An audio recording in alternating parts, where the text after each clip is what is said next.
allow me to welcome you to this episode of SAM Conversations.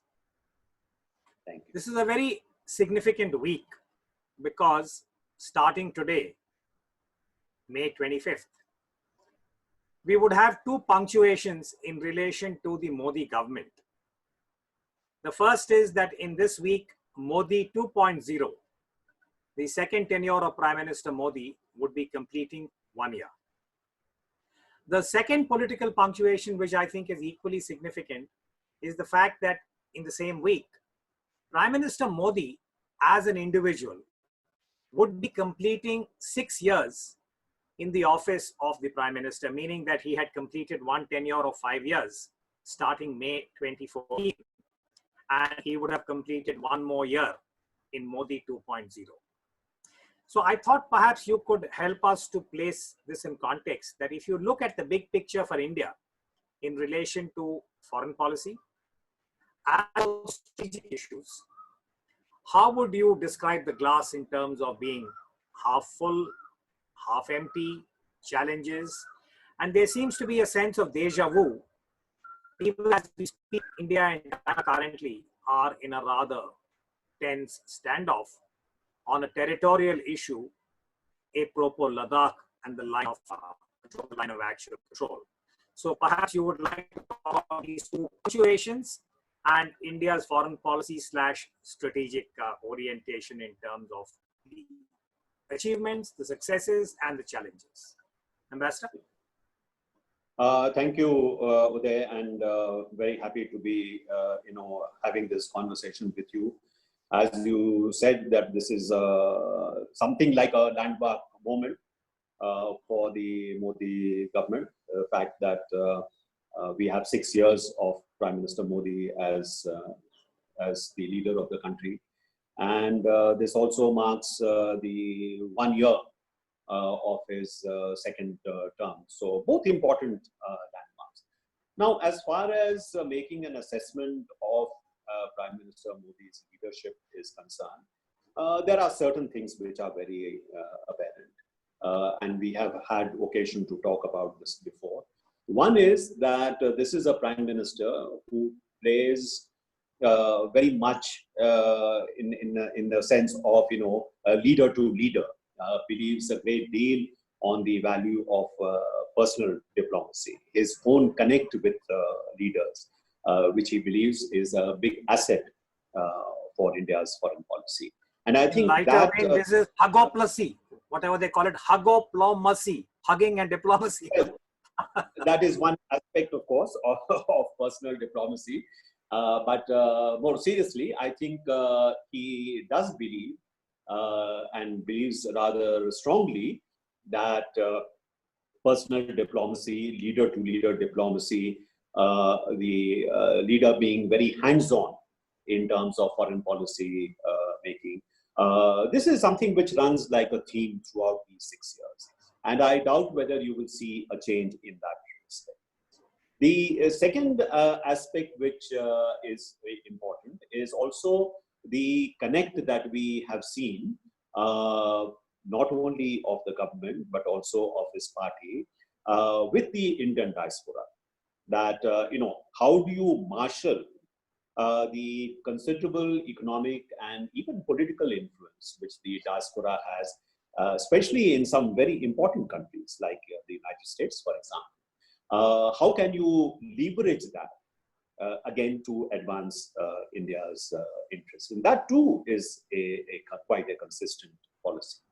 The third is, of course, what could have been also a consistent theme, but I believe it has stopped being a consistent theme, and that is the aspect of economic diplomacy. That is a belief that this Prime Minister started off with, that India, in fact, needs to globalize more, not less. India needs to be far more connected with the rest of the world than it has been, and that India's economic destiny is very much linked to its ability to leverage its economic linkages with the rest of the world, to be able to leverage the very size of the Indian economy, the fact that this is still one of the fastest growing large economies in the world, how do we leverage that in order to, really advance India's economic interests? It is in the third category that I feel disappointed, because first they started off with just some odd, increases in tariffs in the successive budgets over the last 3 to 4 years.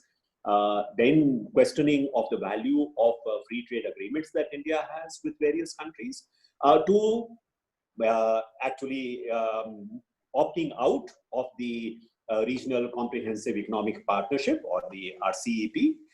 And now, in the midst of the COVID-19 crisis, to start really emphasizing self-reliance, but even self-sufficiency in some of his remarks, which seems to suggest that we are no longer looking at the globalization of the Indian economy as a lever for advancing our economic interests, that we are going to be looking much more to the domestic economy. Now, this, I believe, will have a major impact on our foreign policy, because I have repeated again and again that you cannot pursue an active and expansive foreign policy from the margins of the regional economy or margin of the global economy. So that's my overall sort of assessment. But on this, if I could just request you to extend this formulation and look at the track record of the Modi government in terms of the pre-pandemic, meaning that if we were to look at the calendar year ending in 2019, and really for purposes of our younger audience, SAM Conversations has a fairly large footprint among Generation Next, Gen Next, if I could put it that way. If you could just highlight what, in your personal assessment, were the major achievements for Prime Minister Narendra Modi. Modi 1 and the first year, maybe the first 10 months of Modi 2.0. What were the successes? What were the achievements that Prime Minister Modi could bring to the table? One, that I think a reinforcement of something which was already a trend in India's foreign policy, that is looking at a stronger partnership with the United States as something very fundamental to the promotion of India's security interests as well as India's economic interests. Also as the preferred technology partner for India. And I think it is to the credit of the Modi government that both during the Obama years and subsequently even during a very challenging sort of period of the Trump presidency, India-US relations remain more or less on an even keel. And if we look at some of the advances made in that relationship, certainly as far as, say, the defense technology relationship is concerned, the defense hardware relationship is concerned, the strengthening of counter-terrorism cooperation is concerned, the two countries steadily coming to a greater understanding of how they can work together in the Indo-Pacific, making the Indo-Pacific a key element in our maritime strategy, and accepting that this has to be not just India-US, but India-US as a core of a larger coalition of partners, including Japan, including Australia, and perhaps in the future, including even other major regional powers like, say, Indonesia or Vietnam. So in terms of pushing that forward, certainly, I think the Modi government has done quite well. The other aspect, of course, is that a very determined effort was made to strengthen India's relationship with the Gulf countries. Their welfare is a very important aspect, and this has surfaced very quickly during the COVID-19 crisis. And the third is, of course, the sectarian element. After all, there are very strong connections that, say, our Shias have with, say, Saudi Arabia, or with Iran. Sunnis have with Saudi, Sunnis have with Saudi Arabia, So these are important linkages, which we have to make certain that they proceed in a healthy fashion. So in that context, I think until recently, one could say very clearly that in terms of this important relationship, this particular flank of India, the Modi government did quite well in being able to sort of walk the line between Iran and Saudi Arabia, between the Arab countries and Israel. I think the kind of deftness and nimbleness which was on display in managing this relationship, I think we should give credit to the. I think a good illustration of this is the fact that the late Mrs. Sushma Swaraj, our foreign minister, was invited to speak at the OIC. I thought that was a good indicator. But on this, Ambassador Saran, if I could just request you to look at another development, that in recent months or recent weeks, I would say, because of the kind of perception about India and its minorities, we had a very, very unprecedented situation where a member of the royal family from the UAE had made a public statement reminding India about Gandhian values and tolerance and issues of that kind. Now, there has also been a larger global perception. We saw this in the United States, we saw this in Europe, about certain observations in relation to how India is dealing with its own Muslim citizens. What kind of an impact has that had on India's overall, I would say, strategic profile? Because strategic profile is not just about nuclear weapons and missiles, but also about India as the world's largest democracy with diversity. You are right that developments within India, particularly in terms of, say the riots which took place in Delhi, or subsequently, the news about the Tablighi Jamaat, for example, these have had a negative impact with regard to our relations with the Gulf countries. But I think also there has been a fairly, shall I say, prompt response from the Prime Minister himself, trying to assuage some of those concerns by saying that, COVID-19 does not recognize any religion or caste or creed. To some extent, that might have assuaged the negative sentiments in these countries. Because don't forget that ultimately what will perhaps matter most is what is the kind of logic of the relationship in terms of India as a very large oil and gas importer, India as a large market, as a source of some defense technology and equipment. Even its diaspora, after all, contributes very significantly to the economies of these countries.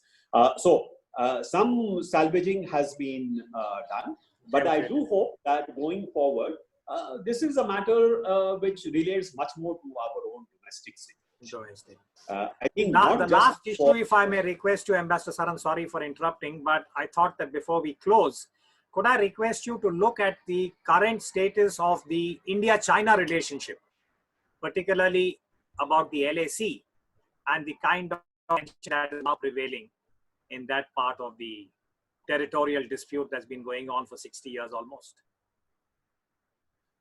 What is, to my mind, significant is the fact that it is not just one or two stray incidents, but we have had a series of incidents happening in fairly rapid succession and over a pretty large area. I mean, as far east as Sikkim and as far west as Ladakh. So while one may say that a few of these incidents may be related to what we say a difference in perception with regard to the alignment of the LAC, the fact that there have been a number of such incidents together seems to indicate that something larger than just the local situation, local tactical situation, may be involved. And here I imagine that perhaps this is one of China's ways of, just warning you about some of the issues on which there is pressure on China. For example, India will be the president of the WHO, or the World Health Assembly. So it may have a role to play with regard to, say, a proposal to revive the membership of Taiwan to the WHO, which China vehemently opposes. There is also the issue of India perhaps being told not to get onto the US-led bandwagon of targeting China and accusing China of bad faith on the pandemic itself. The third is that there have been, unfortunately, some statements on the Indian side suggesting that there is going to be an exodus of investment away from China, and that India is waiting with welcome arms to bring them to India. All this has perhaps caused a degree of irritation and annoyance. Also, the measures which have been taken to introduce another layer of scrutiny on any Chinese investment coming into India. If you look at all these together, perhaps this is the reason why China may be, through these incidents, in fact, giving you a certain warning signal. But in the case of the Galwan incident, I think there is an additional element relating to perhaps the improvement of our infrastructure in this area. Over the last decade or so, we have steadily improved our infrastructure to the extent that perhaps the earlier dominance which China had of this particular theater has been somewhat limited. Ambassador Saran, I'm going to request you to hold this thought here, because clearly, as a result of the pandemic, there is considerable disarray today, both at the global level and at the regional level. So I'm taking the liberty of saying that today's conversation is only episode 1, and that we will request you very soon. There seems to be a technical reason for us to close the conversation now, but very soon I'll request you for the equivalent of Ambassador Saran, episode number 2, where I think we could flesh out some of the other issues that are relevant to India at this current point in time. As always, Ambassador Saran, thank you very much for being with us this morning. Thank you. It's been my pleasure. Thank you. Thank you very much.